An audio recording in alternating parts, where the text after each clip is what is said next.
que vivía con su hijo, la señora muy viejita ya, y su hijo incapacitado en silla de ruedas. Ella nunca lo dejaba solo, pero en una oportunidad que ella tiene que hacer un mandado y se ausenta más tiempo del que tenía pensado, cuando regresa a su casa, la casa estaba prendida a fuego. Y el hijo yacía muerto, no se había podido desplazar por la condición de estar en silla de ruedas, y bueno, le sobreviene la muerte. No, en estos casos primero es la asfixia generalmente, y después el fuego termina consumiendo la parte física de la persona. Bueno, quedó en eso, quedó en la situación de una casa que tenía como antecedente una tragedia. El año pasado, estando en Edipol, una de las ascriptas, y lo cuento así porque ocurrió en ese ámbito, ¿no? O sea, cuenta con una veracidad que en realidad los hechos la marca. Me dice, José, me tengo que hacerte una consulta, no sé cómo lo tomás, porque yo sé que andás con estos temas también, y de repente me podés decir algo, le digo, dale, contame. Entonces me dice, mira, me voy a sentar porque va para largo. Me cuenta la historia de un comisario en una localidad próxima a Pueblo La Valleja, acá en Salto, que estaba muy asustado porque llegó a sus oídos, y él conocía la familia, que una señora anciana con su hijo en silla de ruedas se habían mudado reiteradas veces de diferentes propiedades en el pueblo, pero siempre con un común denominador: en donde estaba se generaban incendios.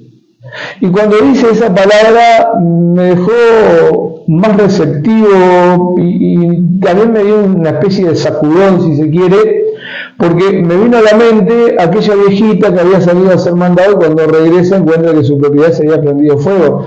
Acá de vuelta una viejita con su hijo y las propiedades, porque cuando iban de un lado al otro siempre se generaban incendios, que se prendían fuego. Le digo, contame más. Claro, y si él está preocupado porque además el hijo de la señora es incapacitado y está en silla de ruedas. La misma historia, solamente que en este caso el muchacho estaba vivo. Me dice, ¿vos qué me decís? Y me quedé pensando mucho, la verdad.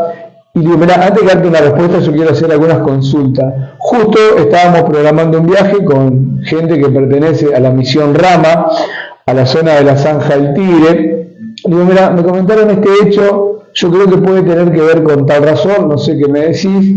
Y lo que acordamos, o lo que mejor dicho, digo acordamos porque al no tener evidencia que uno pueda comprobar algo, establece acuerdos. Bueno, el acuerdo fue, podría tratarse de un caso de combustión espontánea. Gente que tiene cierta particularidad que genera en su entorno situaciones de calor que pueden llegar a provocar incendios y algunas veces se lo terminan provocando a sí mismo.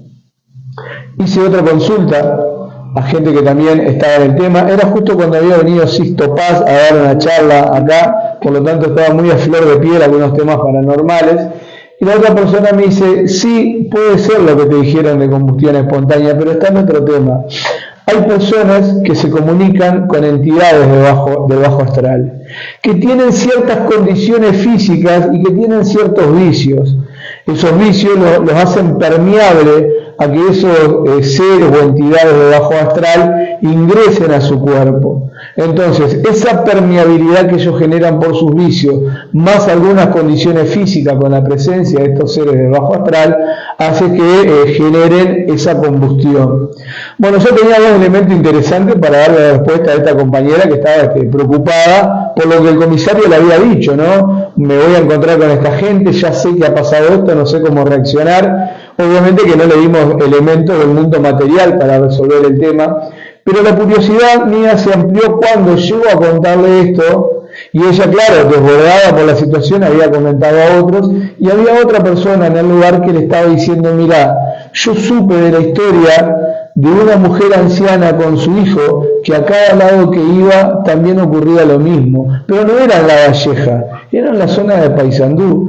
Entonces fíjate lo siguiente, se cruzan las historias, tres historias, una con final trágico. la otra que ocurría en Paysandú y esta última que ocurría en La Valleja. No sé si la que ocurría en Paysandú no serían los mismos que después se mudaron a La Valleja, capaz que sabiendo que la sociedad los cuestiona por eso, pero en un caso se había generado un fallecimiento y en estos otros dos casos ocurría la misma situación, ¿no? Un caso bastante insólito que no se conocen muchos en el Uruguay, pero que acá nos vino a replantear la tranquilidad de la realidad, porque mirá, esto no es normal, pero bueno, ¿quiénes somos nosotros para hacer estos análisis? Y para eso justamente la tenemos a la bruja, que seguramente nos va a desasnar bastante. Bueno, hay como varias consideraciones en la historia que nos relata Abel.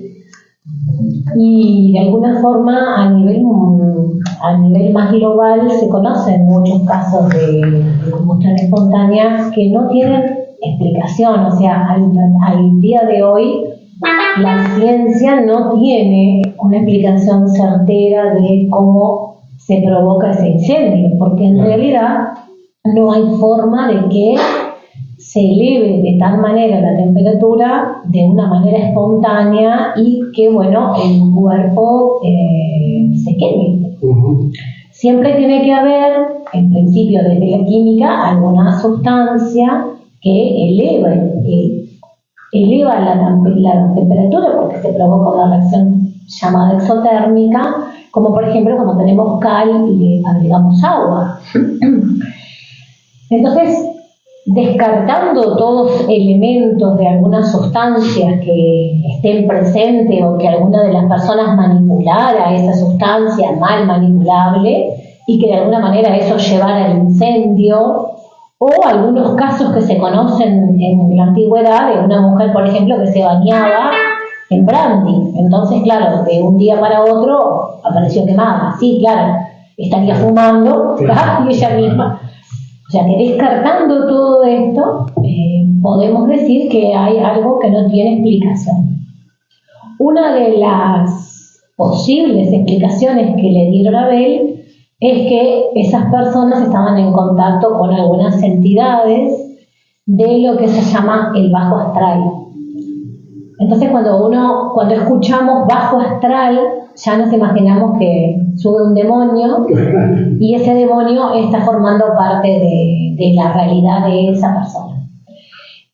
Cuando nosotros hablamos del plano astral, muchas veces es un plano mucho más amplio de que nosotros pensamos y se puede dividir dentro del mismo plano en subplanos. Entonces, uno de esos planos sería lo que llamamos el bajo astral.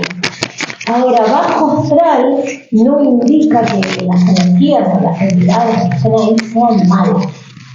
Lo pueden ser, como lo digo siempre, ¿no? Todos somos malos y todos somos buenos. En ese bajo astral hay entidades o energías, inclusive almas, que pueden tener una densidad o una vibración un poco menor de la que creemos nosotros. Y muchas de esas entidades o de esas energías, inclusive almas humanas que, entre comillas, vagan en ese plano más bajo del astral, posiblemente estén en ese lugar porque en sus vidas, cuando estuvieron en presencia en este plano físico, no tuvieron una vida muy feliz. Inclusive quizás fueron vidas dedicadas al vicio, por ejemplo, o algunas otras cuestiones un poco más complejas, ¿tá? Quizás eran personas hasta alcohólicas o personas que cometieron suicidio, etcétera. Y muchas veces quedan ahí para apoyar a otros y mejorar su parte álmica, o simplemente quedaron ahí por otras cuestiones que siguen anclados al plano físico. Entonces, esas personas muchas veces pueden tomar, entre comillas, posesiones de otras personas. Ahora, eso ocurre si son invocados. O sea, de alguna manera, el ser humano es el que a través de la palabra se comunica con ese plano y de alguna forma llama o entra en contacto con esas personas, con esas entidades o esas energías. Que posiblemente una vez que se estableció esa comunicación, quede permanente como anclado o pegado con esa persona. Entonces, esa entidad, ese espíritu, acompaña a esas personas hacia donde vayan. Y muchas veces lo que se hace es una posesión, entre comillas, porque no está del todo claro si el alma de esa persona que está desencarnada puede tomar el cuerpo físico como tal de la otra persona.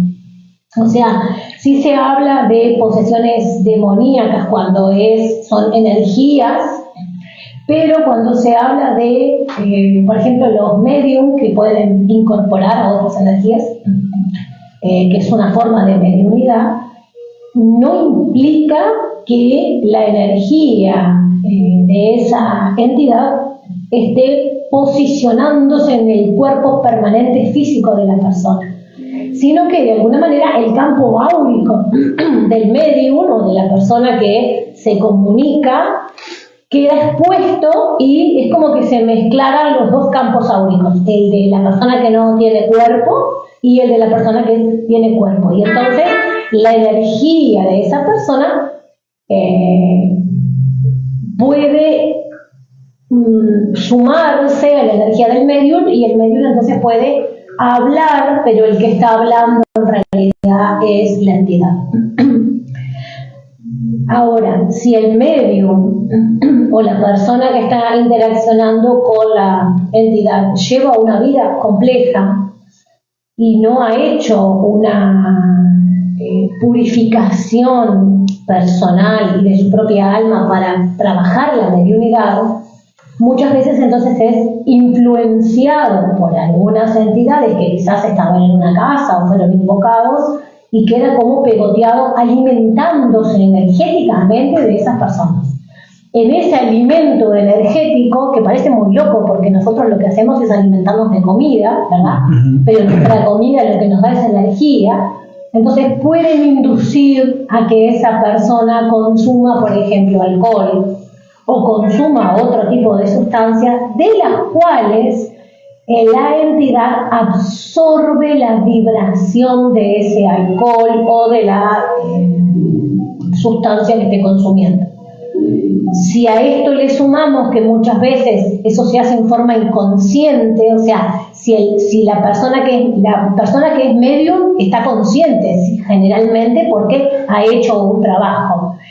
Cuando se hace una posesión de este tipo, el individuo que está siendo de alguna manera influenciado quizás no es consciente. Entonces, al no ser consciente, pasa a tomar parte de la conciencia de esa entidad o de esa energía que lo posiciona. Entonces, lógicamente, quizás consume alcohol, quizás después no sabe lo que está haciendo, quizás fuma, quizás enciende algo y ahí viene y se provoca el incendio. Lógicamente, cuando la energía o la entidad se separa de esta persona, la persona vuelve en sí y no sabe lo que pasó, no tiene conocimiento de lo que ocurrió. Esa entidad que acompaña a estas personas puede ser que en algún momento fue invocada y entonces está pegoteada, que en algún lugar fui y esa energía se quedó conmigo y se dice que se lleva como una mochila, está como encostado permanente, o se trae de generaciones. De alguna forma que también, eso es otro tema, puede estar incorporado con esta familia. Es como que se quedó a vivir con esa familia. Esa es una posible explicación. Y que de una forma inconsciente haya consumo de alcohol o de otras cuestiones, inclusive hasta de manejos de fuegos, y lógicamente esto luego lleva a un incendio. La bruja de los que están en el umbral de los... Bastante claro, ¿no? Yo cada vez que escucho el análisis de Verónica, justamente lo que me pongo a pensar es lo cuidadoso que debemos ser y cómo de forma consciente o inconsciente a veces transgredimos ciertos límites o cómo generamos ciertas condiciones o debilidades que permiten esa interacción que no siempre, no siempre, yo creer que no siempre es beneficiosa. Pero bueno, vamos al otro caso. Vamos al otro caso. Este otro caso, en todas las situaciones, los casos tienen que ver con cosas que nos han tocado vivir y esto es lo que nos distingue del planteamiento neto de leyendas, porque la leyenda es alguien que lo cuenta, alguien que le contó otro, que un primo, que un hermano, que un vecino, nunca sabes de dónde proviene realmente, siempre es algo que se transmite y generalmente se repite, ¿no? La leyenda de la Llorona, y así como esa varias.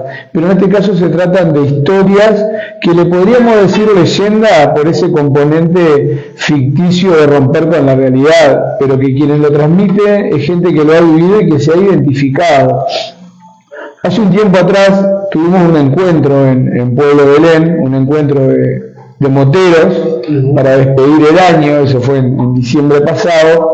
Cuando regresaba del encuentro, hay un panteón que me llama mucho la atención. Cuando venimos del lado de Artigas y cruzando la entrada de Belén, en la parte derecha, en una cima, se encuentra un panteón que lo veo generalmente cuando voy para aquellos lados y después de regreso, pero nunca quise parar. Hasta que ese día que venía de Belén, era temprano todavía, había sol, y no me aguanté. Paramos el auto al costado de la ruta y subí. Siempre con las precauciones del caso, porque una cosa que queremos escuchar a Verónica acá transmitir es el tema del respeto que se debe tener cuando uno invade algo que no le pertenece, ¿no? Ya sea tanto en el mundo físico como en el mundo espiritual. Entonces, bueno, pedimos la autorización a quienes eran o a quienes son sus moradores de ese panteón y realizamos una grabación del panteón, identificando elementos simbólicos, arquitectónicos, pero descubriendo también que el panteón había sido saqueado, porque algunas piezas que formaban parte de la ornamentación del panteón estaban tirados al ingreso, y cuando veíamos la parte de atrás del panteón, esos panteones donde colocaban el féretro y luego lo tapiaban y así quedaba, habían roto el hormigón para sacar el féretro. En un caso el féretro ya no estaba, o sea que era el típico caso de saqueo. Esto ocurre generalmente porque obviamente gente que no respeta nada, que no respeta ni siquiera la muerte, interrumpe el descanso de quien mora en ese lugar, buscan hacerse con bienes materiales en el supuesto de que el difunto habría sido enterrado con esto o con lo otro.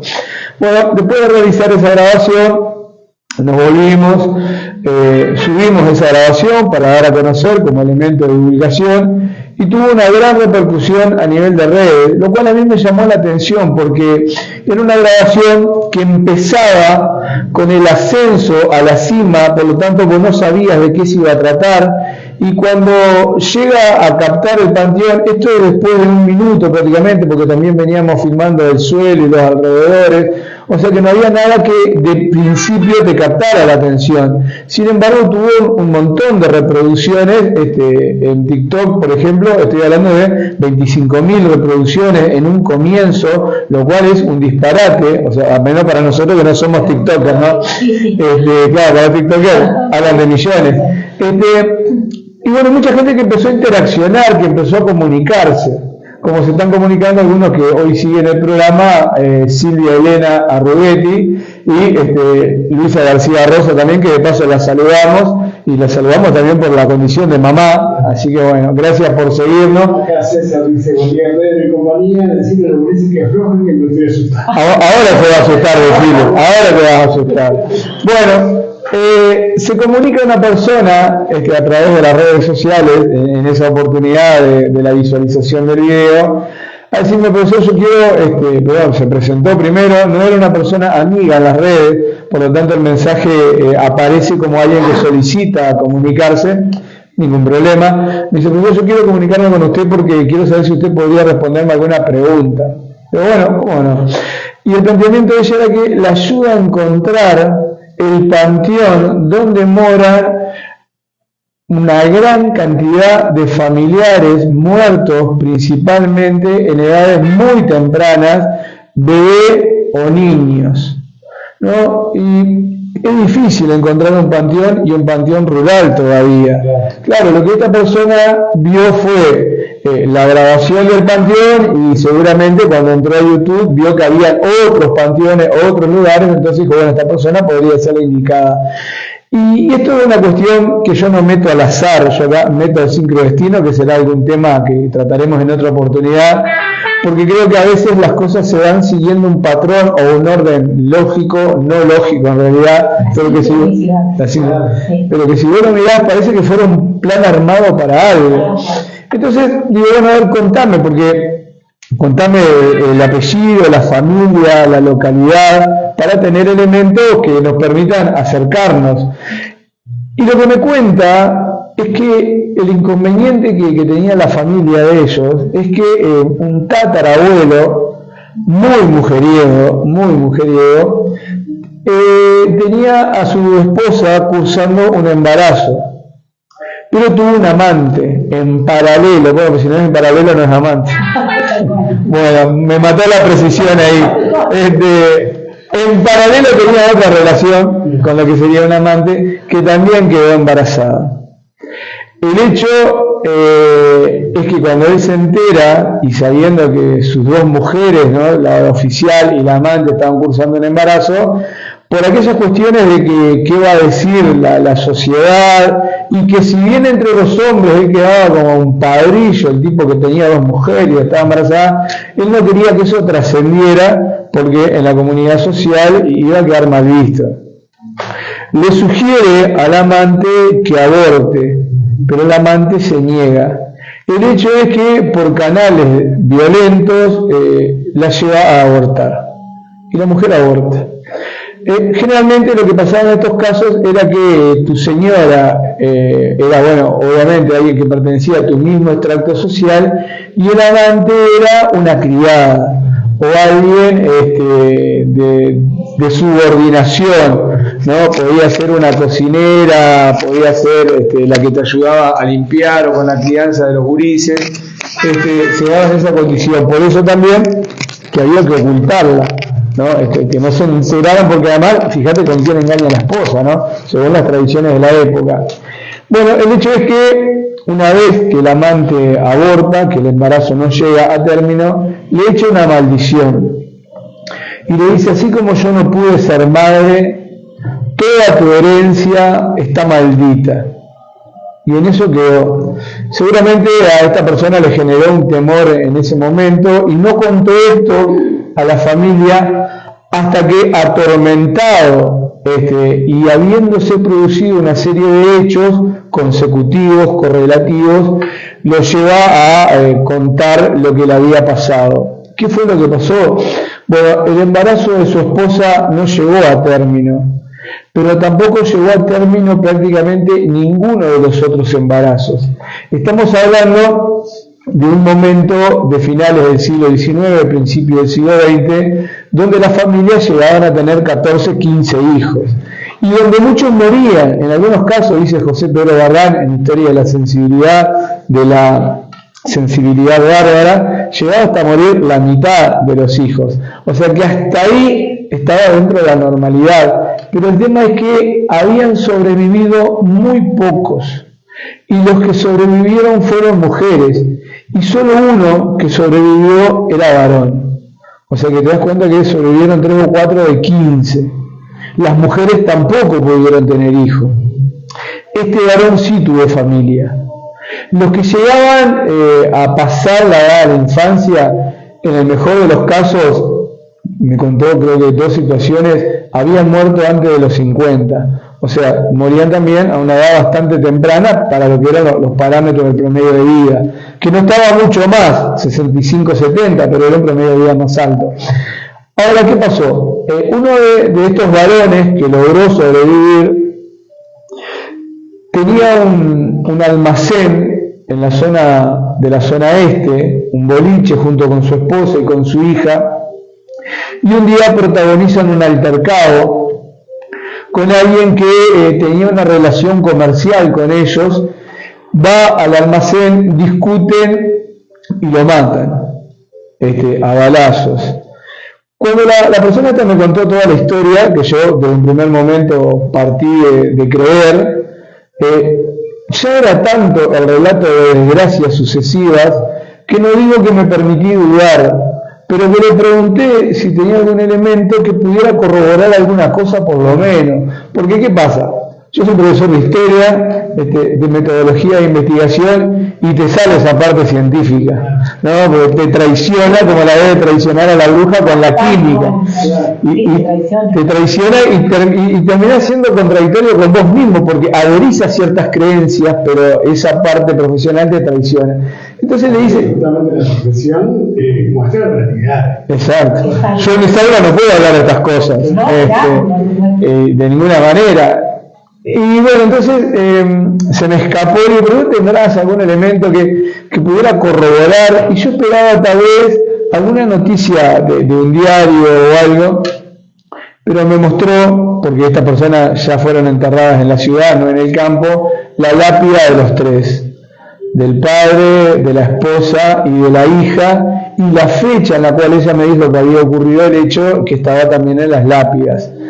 Bueno, ahí sí, me dio de cara contra la realidad y comprobé que lo que me estaba contando, los casos anteriores, obvio no lo puedo corroborar, pero en este caso sí, que era como el último episodio de esa sucesión de desgracias que habían ocurrido. Entonces, ¿cuál es la pregunta para la bruja? Bueno, ¿existen las maldiciones y las maldiciones tan fuertes que puedan llegar, por ejemplo, incluso a truncar todo el desarrollo venidero de una familia? ¿O la familia de repente asustada por esto genera condiciones que desde el sincrodestino, pero adversamente compilan en su desarrollo? Esto es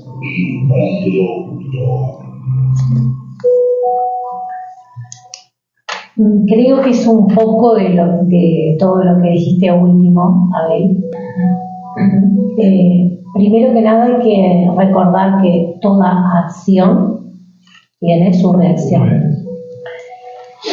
Entonces, posiblemente en estos relatos la audiencia esté pensando, porque generalmente es lo que ocurre, qué mala esa mujer que hizo la maldición, pero no pensamos en la acción del hombre. Y generalmente en estos casos esas acciones, como Abel decía, eran ocultadas, que no es el único caso, hay más de estos casos así, ¿verdad? Y entonces la mujer, que generalmente era la que estaba como en el plato de la balanza equivocado, llevaba a ser la mala. Inclusive en épocas anteriores a lo que Abel plantea, esa mujer era llevada a juicio y luego posiblemente quemada o torturada por adulterio, por ejemplo, ¿no? Porque la mujer, según algunas tradiciones, es la que siempre provoca esto en el hombre. Entonces, es la bruja. Ahora, ¿qué es una maldición?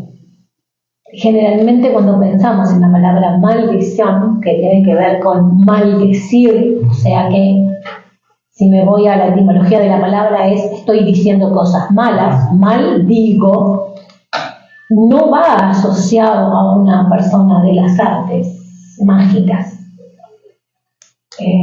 Generalmente se asocia a que quien maldice es una bruja, porque la palabra bruja siempre va de la mano de lo negativo y las mujeres. El maldecir lo podemos decir cualquiera de nosotros. Como seres humanos tenemos la capacidad de, a través de las palabras, imprimir una realidad en el otro. No somos conscientes del poder que tenemos. Algunos de nosotros tenemos más poder que otros, y nuestras palabras, por nuestra fortaleza interna, son tan poderosas que lo que nosotros decimos se imprime en el otro. Si a su vez a esto le pongo la intención que le quiero dar, y si a su vez quizás soy practicante de las artes mágicas y conozco algunas otras formas de transformar esto en un conjuro, posiblemente eso que yo te diga se manifieste y se cumpla. ¿A qué voy con esto? Hoy, que es el Día de las Madres, como madres y como padres también, muchas veces le decimos cosas a nuestros hijos. Claro. Cuidado con esto, te aviso que la próxima vez, eso que estamos diciendo es una especie de maldición, porque ya le estoy diciendo a la persona algo que posiblemente le ocurra. Te va a doler tal cosa, cuando tengas hijos te vas a acordar de mí. Muchas veces inconscientemente lo hemos dicho y lo seguimos diciendo. Esa es una forma de maldecir. Por eso lo primero que tenemos que entender es que nuestras palabras producen efectos en otros. Tenemos que tener prudencia cuando decimos las cosas hacia otros o cuando prácticamente estamos enojados porque nos hicieron cosas, porque las personas nos hacemos cosas entre sí, sobre todo cuando estamos enojados, cuando tenemos ira, y en esas palabras va el deseo. Acá lo que interesa es el deseo que tengo hacia que a la otra persona le ocurran cosas. Estoy deseando acciones a la otra persona. Estaría bueno que las acciones que deseo para la otra persona sean buenas. Entonces ahí viene el bendecir. La abuela bendice, mamá bendice. Antiguamente esto era muy común, ¿verdad? La abuela bendecía, la madre bendecía, y de alguna manera esas palabras que se decían protegían al niño, a la persona, al esposo, a la esposa, de lo que le pudiera ocurrir, porque le estaba imprimiendo a la persona algo bueno. De alguna manera es una energía positiva. Es más, cuando uno bendice, cuando uno desea el bien a la otra persona, pero de corazón, la persona que lo dice, que de alguna manera lo está conjurando, se siente bien decir que tengas un buen día, que te vaya bien, te felicito por esto, te va a ir bien, esas palabras que nos damos. Cuando maldecimos, cuando decimos ojalá que te vaya mal, etcétera, etcétera, no lo quiero decir, la persona que lo dice siente un bajón en su propia energía. ¿Por qué? Porque cuando estoy maldiciendo a otro, estoy no solo imprimiendo acciones en el otro, sino que estoy perdiendo de mi propia energía, que te la estoy dando para que se manifieste en ti y eso se produzca. Dependiendo del poder que la persona que está diciendo ese conjuro o la maldición tenga, esto va a ser inmediato, a corto plazo o a largo plazo.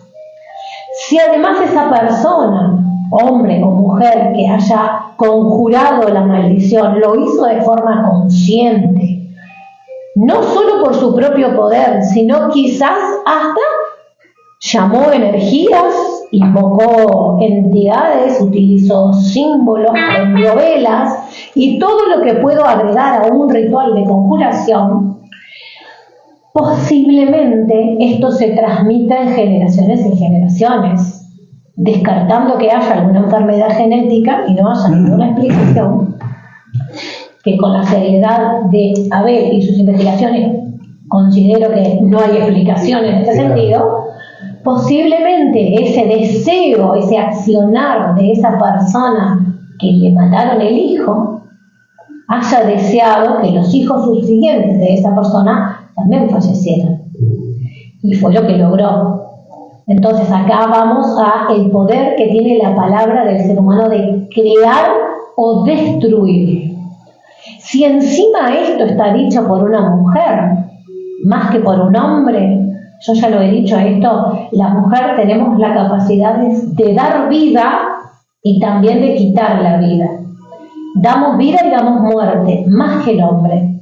¿Por qué? Porque tenemos la capacidad de hacerlo por nuestra propia conexión femenina y tenemos un vientre que crea vida y destruye vida. Entonces, más poder todavía tenemos en maldecir o bendecir a las personas. Bueno, hay un montón de gente asustada. Para no decir asustada. No se sabe la gente que está asustada. la bruja no solamente que asusta gente a través del micrófono, sino que ella da charla. Soy yo que asusta. Y ayer estuve de charla y creo que hoy seguís de charla. Hoy en el encuentro de Serenum, de Charla en las Nubes, a las 5 de la tarde tenemos una charla sobre la alquimia tradicional en busca de la piedra filosofal. Así que a aquellos que les interese saber un poquito más sobre la alquimia, que se acerquen, que vamos a estar conversando sobre ese tema. Y que si bien el título de la charla puede sonar rimbombante y abstracto, en realidad involucra acciones cotidianas que... Totalmente. Sí, así que bueno, va a estar interesante para el que se quedó con ganas de escuchar. Mañana, y esto no es una invitación porque no es una actividad abierta, pero vamos a estar en la UTU trabajando el tema de las leyendas, porque bueno, fuimos invitados por el profe de literatura. ¿Y cuál es la idea de trabajar las leyendas? Trabajar las leyendas es el relato de la tradición oral, porque acá le estamos dando la parte interpretativa a estas leyendas, pero también en las leyendas hay un elemento histórico, tradicional, que se esconde como una especie de denuncia detrás de la leyenda, y estaremos hablando de eso. ¿A qué me refiero? Por ejemplo, hay una leyenda de una mujer que se quitó la vida porque no se pudo casar con quien amaba y terminaron obligándola a casarse con quien no amaba. No se casó, se quitó la vida al final. Ahora, ocurrió, no ocurrió, esa mujer se hace presente o no.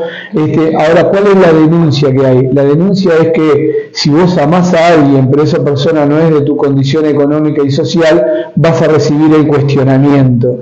Y ese cuestionamiento puede terminar en una cuestión trágica que cada tanto se repite como forma de una voz del pasado que te recuerda esas situaciones que ocurrían antes. Entonces le vamos a dar esa interpretación, ¿no? Ver la leyenda en función de lo tradicional y cómo aportan elementos que tienen que ver con denuncias de cuestiones sociales. Pero no vamos a spoilear todo, si no, no tiene sentido. Claro, pero ya que estamos en los avances, en los anuncios, el mes que viene, ya está pronto, pero el mes que viene vamos a utilizar la última media hora, o sea, vamos a estirar un poquito más el programa, y en este lugar y en esta casa vuelve el radioteatro. ¿Vuelve? ¿Quién es? Sí. Qué Un lindo. proyecto muy lindo de la gente que está culminando el ciclo básico, junto con el profe de música, de literatura también, se engancharon, y arrancamos el primero, La Sombra de Kung Fu. Ah, pero bueno, Ay, qué 4 lindo, capítulos. qué lindo, qué lindo. nos anotamos para... Qué lindo, qué lindo. Nosotros lo vamos a ver a traer acá. El radio teatro tiene la magia de escucharlo, que yo lo quiero ver por acá. La idea es traer, obviamente pronto, grabado, pero traer a los actores que cuenten a ver qué pasó. Así que en esta casa, en Radio Cultural, vuelve el radioteatro. Así que, sin temor a equivocarnos, podemos afirmar que hoy es domingo, sigue siendo una propuesta de contenidos. Y esa es la idea. Algo de lo que tú decís ahora, que lo nombró